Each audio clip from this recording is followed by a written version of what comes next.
Tangkod na nga sa Kalimana human mahitabo ang dakong trahedya sa dakbayan sa Naga o karong adlaw gitigom sa Kapitolyo ang tanang mga quarry operators sa lalawigan. Ang lakang gihimo aron malikayan na nga mahitabo pag-usab ang makalilisang nga trahedya sa dakbayan sa Naga.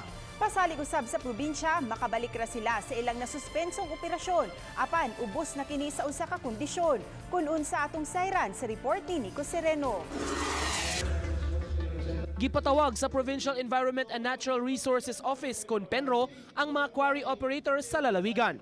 Lakip sa mitambong ang mga naisyuhan og permit sa mga site development projects sa kabukiran. Human sa nahitabo sa dakbayan sa Naga, gustong masiguro ang Kapitolyo nga natuman ang tanang lagda sa mga small-scale quarry operations. Ubos sa balaod ang mga nagquarry og 5 ka ektarya paubos adto mangayo og permit sa Penro.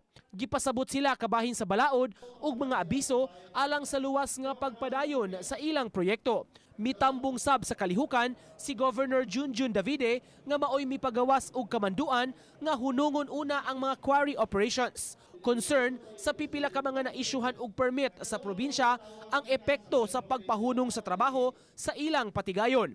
Sama kang Alan Bastida nga nag-operate og site development sa Minglanilla. Pasalig hinon niya, mituman sila sa mga lagda. Malangan dyan actually, tungod sa itabo. Liado sir, kabalakan na ba? Yeah, mao gyud na siya problema. So, mga workers, mong itataglaing diversion sa trabaho. Mato ni Davide, di mulabaw og 20 kaadlaw ang pagpasuspenso o gipaspasan ang inspeksyon sa Penro. Ato ning paspasan. But I told them po nga, better safe than sorry. Total ka ng inyong kita, mabawi man na. No? Ikumpara sa kining kinabuhi nga nakalas ba.